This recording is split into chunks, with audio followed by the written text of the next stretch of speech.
Essa aula de hoje é sobre as teorias das contas. Em contabilidade nós estudamos 3 teorias.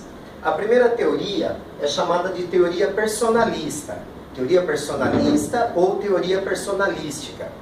A teoria personalista é formada por 3 grupos. O primeiro grupo nós vamos chamar de contas de agentes consignatários. Todos os agentes consignatários serão representados pelos bens da empresa. Lembrando que na contabilidade todos os bens são devedores, então nós podemos falar que os bens são agentes devedores. Ok? Então os agentes consignatários são os bens são agentes devedores. Em seguida nós temos as contas de agentes correspondentes. Os agentes correspondentes são representados por todos os direitos e as obrigações que a nossa empresa tem. Afinal, a nossa empresa se corresponde com terceiros, na forma de direitos e obrigações. Todos os direitos na contabilidade são devedores. Então, nós também vamos falar que os direitos são agentes devedores. Já as obrigações, elas são credoras. Então, todas as obrigações nós chamaremos de agentes credores. Então, toda obrigação são agentes credores. Então, recapitulando, os bens são os agentes consignatários, são agentes devedores. Os agentes correspondentes são os direitos e as obrigações. Então, os direitos são agentes devedores, as obrigações são os agentes credores.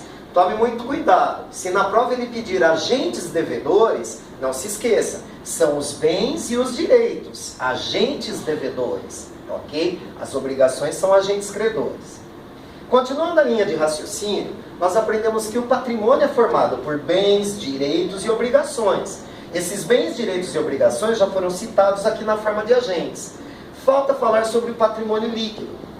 O patrimônio líquido, de acordo com a teoria personalista, nós vamos falar que são as contas do proprietário. Então, tudo que compõe o meu patrimônio líquido, eu vou falar que são contas do proprietário. Então, as contas do proprietário é o patrimônio líquido e todas as suas variações. As variações do patrimônio líquido são os ganhos, que nós chamamos de receitas, e as perdas, que nós chamamos de despesas. Então, recapitulando, contas do proprietário é todo o meu patrimônio líquido e suas respectivas variações, formadas pelas receitas e pelas despesas. Ok? Então essa é a nossa teoria personalista. Em segundo lugar, nós temos uma teoria chamada teoria materialista. A teoria materialista é mais simples, ela é formada apenas por 2 grupos. O primeiro grupo são as contas integrais, é o que integra o patrimônio. Isso nós aprendemos na primeira aula de contabilidade. O patrimônio é formado por bens, direitos e obrigações.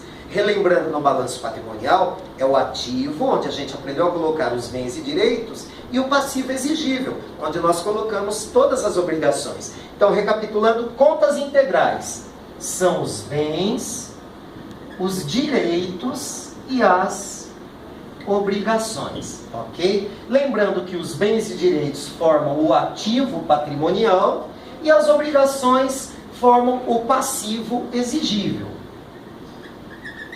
Tá. Aprendemos também que existe uma equação na contabilidade, onde bens e direitos menos obrigações é igual ao meu patrimônio líquido. Então a diferença entre bens e direitos e obrigações gera o patrimônio líquido. Então nós vamos chamar o segundo grupo de contas diferenciais. As contas diferenciais serão formadas pelo patrimônio líquido e suas variações de ganhos e perdas. Ou seja, as variações de ganhos e perdas no patrimônio líquido são as receitas e as despesas. Tá? Não devemos confundir as teorias. Veja bem, na teoria personalista, as contas do proprietário têm o mesmo raciocínio das contas diferenciais da teoria materialista. Então, cuidado numa prova quando ele fala sobre uma questão de teoria materialista ou teoria personalista. Ele pode inverter as teorias nas alternativas para que você se confunda. Então, essa parte tem que ser muito bem estudada, ok? Em terceiro lugar, nós encerramos com a teoria patrimonialista. A teoria patrimonialista, na verdade, é a que nós utilizamos no dia a dia contábil.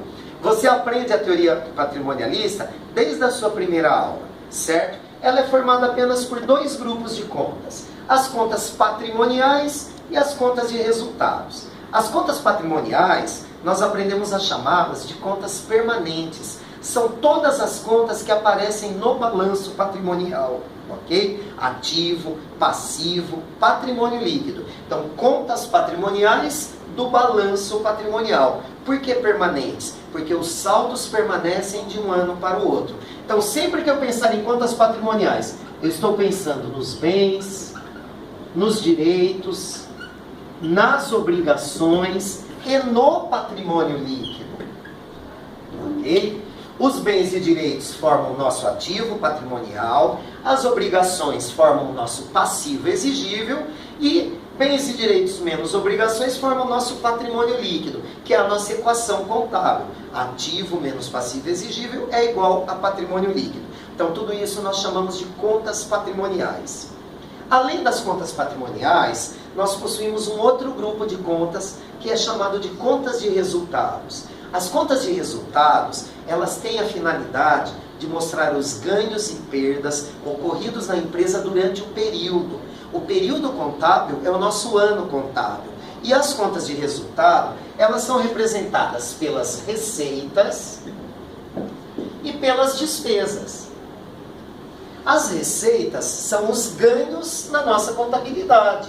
Nós aprendemos que na contabilidade toda receita é uma conta credora. Por quê? Porque ela gera um lucro. E esse lucro vai aumentar o nosso patrimônio líquido.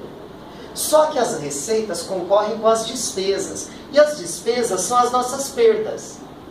As perdas, elas são debitadas na contabilidade. Por quê? Todo débito reduz o meu patrimônio líquido, já que ele é um grupo credor. Então, no raciocínio contábil, receitas credoras menos despesas devedoras vai gerar o meu resultado de ganho ou perda no período. É o lucro ou prejuízo do período. E esse resultado encontrado, ele é registrado no grupo patrimônio líquido através de lucros ou prejuízos acumulados. Então essas são as teorias das contas que nós encontramos no capítulo 3 da apostila de contabilidade geral.